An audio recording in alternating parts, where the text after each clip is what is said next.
ये जो सब कर रहे हैं कि किसी ना किसी दिन बीजेपी की सरकार बदलेगी और फिर कार्रवाई होगी, और ऐसी कार्रवाई होगी कि मैं गारंटी कर रहा हूँ ये फिर से कभी नहीं होगा। नमस्कार दोस्तों, चुनावी बॉन्ड के खुलासे के बाद आखिरकार राहुल गांधी ने भारतीय जनता पार्टी को खुली चुनौती दे दी है। दोस्तों, सुप्रीम कोर्ट के फैसले के बाद चुनावी बॉन्ड को लेकर वो लिस्ट सामने आ गई है, जिससे पता चल गया है कि कौन सी कंपनी, कौन से उद्योगपति, कौन कौन सी राजनीतिक पार्टियों को जो है चंदा दे रहे हैं। और इसी के खुलासे के बाद राहुल गांधी ने कह दिया है कि जो अब तक भारतीय जनता पार्टी करती आ रही है, भारतीय जनता पार्टी, आपको बता दूं दोस्तों, सबसे ज्यादा चुनावी बॉन्ड का फायदा उठाने वाली, चुनावी चंदा लेने वाली पार्टी है।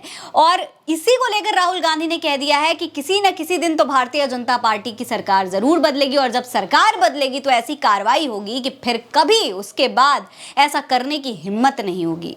दोस्तों, जो चुनावी चंदे की खुलासा हुआ है लिस्ट से, उसमें ये बात सामने आई है निकल करके कि कई ऐसे उद्योगपति हैं जिनके ऊपर ईडी की कार्रवाई हुई और उसके बाद उन्होंने भारतीय जनता पार्टी को चंदा दिया है इलेक्टोरल बॉन्ड के जरिए। तो इसके बाद कई तमाम जो है सवाल खड़े होने लगे थे सोशल मीडिया पर, और इसी बीच राहुल गांधी ने ये बहुत बड़ा ऐलान, ये बहुत बड़ी चुनौती दे दी है भारतीय जनता पार्टी को। राहुल ने स्कीम को दुनिया का सबसे बड़ा जो वसूली रैकेट होता है वो बता दिया है। असल में दोस्तों, राहुल गांधी महाराष्ट्र के थाने में भारत जोड़ो न्याय यात्रा के आखिरी दिन एक प्रेस कॉन्फ्रेंस के दौरान ये कह रहे थे कि इससे बड़ी कोई राष्ट्र विरोधी गतिविधि नहीं हो सकती है।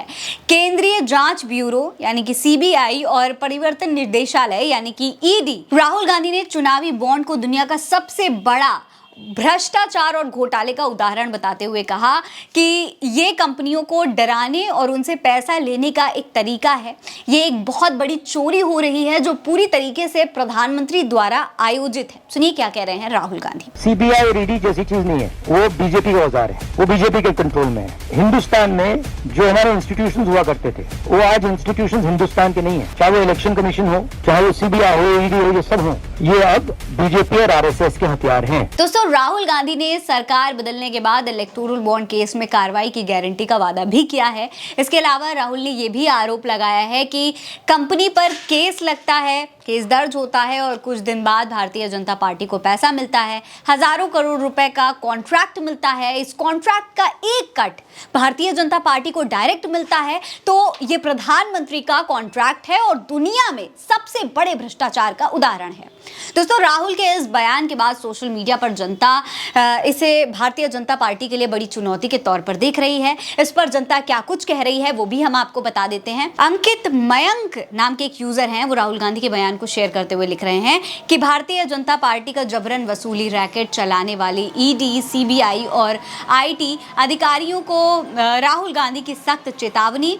किसी दिन जब भाजपा सरकार हटा दी जाएगी तो आप सभी की जांच की जाएगी और क्रूरतापूर्वक दंडित किया जाएगा ताकि कोई भी दोबारा ऐसी चीज करने की हिम्मत ना कर सके। आशीष सागर कह रहे हैं कि आप इस देश में 5 किलो राशन, चुनावी जुमलों के भाषण, बुनियादी समस्याओं से जूझते ग्रामीणों के लोकतंत्र और भ्रष्ट प्रशासन के दरमियान क्या जनता तक इलेक्टोरल बॉन्ड स्कैम की सच्चाई पहुंचा पाएंगे, तब जबकि मेन स्ट्रीम मीडिया, टीवी, अखबारों के अधिकांश पन्ने सत्ता के राष्ट्रवादी रंग से सजे हुए हैं। संजय यादव नाम के यूजर का ये ट्वीट भी आप देख लीजिए। इसमें वो लिखते हैं कि महामारी में भी भारतीय जनता पार्टी बिजनेस कर रही थी, आपदा में अवसर का फायदा लेने में आरएसएस का शैतानी दिमाग ही हो सकता है। मौत के मंजर के समय जनता को लूटकर भाजपा कमाई के साधन तलाश रही थी, कंपनी से डील की, जबरन सबको वैक्सीन दी, सरकारी पैसों का बेजो इस्तेमाल किया और चंदा भी लूटा। वाह सरगना। आमिर खान लिख रहे हैं कि हर तरीके से जनता लूटनी है, चाहे कंपनी लूटे या फिर सरकार लूटे, लूटा भोली भाली जनता ही जाता है। दोस्तों, राहुल गांधी की न्याय यात्रा के आखिरी दिन भी जनसैलाब उमड़ा था और इसी जनसैलाब, इसी हजारों लोगों की भीड़ के सामने राहुल गांधी ने ये जो गारंटी दे दी है कि अब सरकार जब भी बदलेगी तो कार्रवाई होगी। अब क्या मोदी की गारंटी पर राहुल गांधी की ये गारंटी भारी पड़ेगी या नहीं, ये देखने वाला होगा। फिलहाल इस खबर में इतना ही। ये खबर आप उल्टा चश्मा यूसी पर देख रहे हैं। मेरा नाम है फरीन अंसारी। आप रहें स्वस्थ मस्त, बस यही है दुआ हमारी। मिलते हैं अगली वीडियो में, तब तक के लिए अलविदा।